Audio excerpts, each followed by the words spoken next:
বাবা, ভাইজান, ও কেডা? আমাকে ওদিকে এইভাবে তাকায় আছে কেন? আমারে বাঁচান ভাইজান। ডরাইস না রতন, চোখ খুইলা দেখ। ও কোনো রাক্ষস কে খোঁজ না, ও একটা ছোট্ট পোলা। ওর মনে কোনো পাপ নাই, ক্ষোভ নাই, ও শুধু খেলতে চায়। করিম সাহস করে কয়েক কদম এগিয়ে গেল সেই ছায়ামূর্তির দিকে। জব্বার আলীও এক জায়গায় স্থির হয়ে দাঁড়িয়ে রইলেন। তার মুখে আয়াতুল কুরসি বিড়বিড় করছে।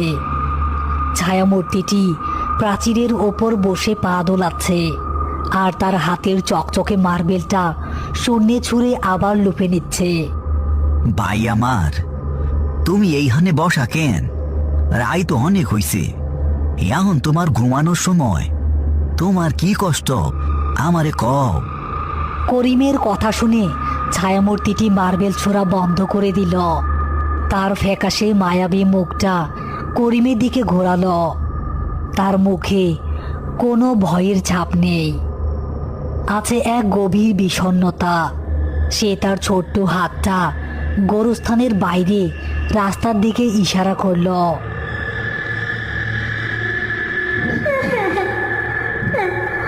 রাজু, রাজু কাঁদতাছে।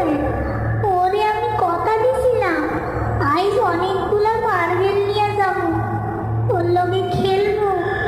কিন্তু একটা গাড়িটা আমার মার্বেল গুলো আরে দিয়া দিয়ে। কথাগুলো বাতাসে মিলিয়ে যাওয়ার সাথে ছায়ামূর্তিটি ধীরে ধীরে অন্ধকারের মধ্যে বিলীন হয়ে গেল। করই গাছের পাতাগুলোর কাঁপুনি থেমে গেল। গোরস্থান আবার আগের মতো নিস্তব্ধ। ভাইজান, পোলাটা কি চইলা গেল? হ, সইলা গেছে। ওর আর কোনো আক্ষেপ নাই। ও শুধু ওর ভাইয়ের লাইগা চিন্তা করতাছিল। বাইরে দেওয়া কথা রাখতে পারে নাই বইলা ওর আত্মা কষ্ট পাইতাছিল।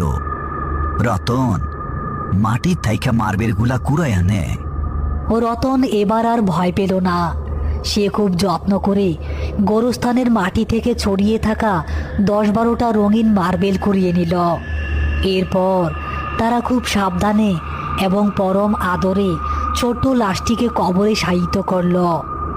দাফন শেষে দোয়া পড়ার সময় রতনের চোখ দিয়ে টপ টপ করে পানি পড়তে লাগলো।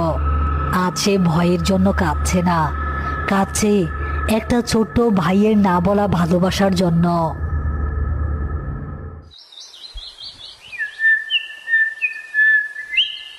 পরদিন সকাল হতেই করিম আর রতন বেরিয়ে পড়ল রাজুর খোঁজে। হাইওয়ের আশেপাশে খোঁজ নিতেই তারা জানতে পারল রেল লাইনের ধারের বস্তিতে কাল একটা অ্যাক্সিডেন্ট হয়েছে। সুজন নামের একটা 10 বছরের ছেলে রাস্তা পার হওয়ার সময় মারা গেছে। তারা সোজা সেই বস্তিতে গিয়ে হাজির হলো। ভাই, এই বস্তিতে সুজন নামের একটা পোলারে গাড়ি চাপা দিছিল কালকা। তাগো ঘরটা কোন দিকে?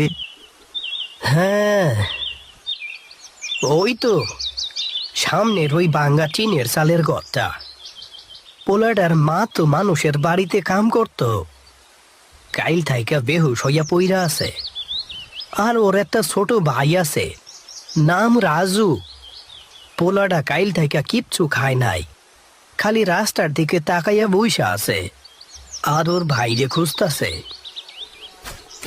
করিম আর রতন সেই ঘরের দিকে এগিয়ে গেল।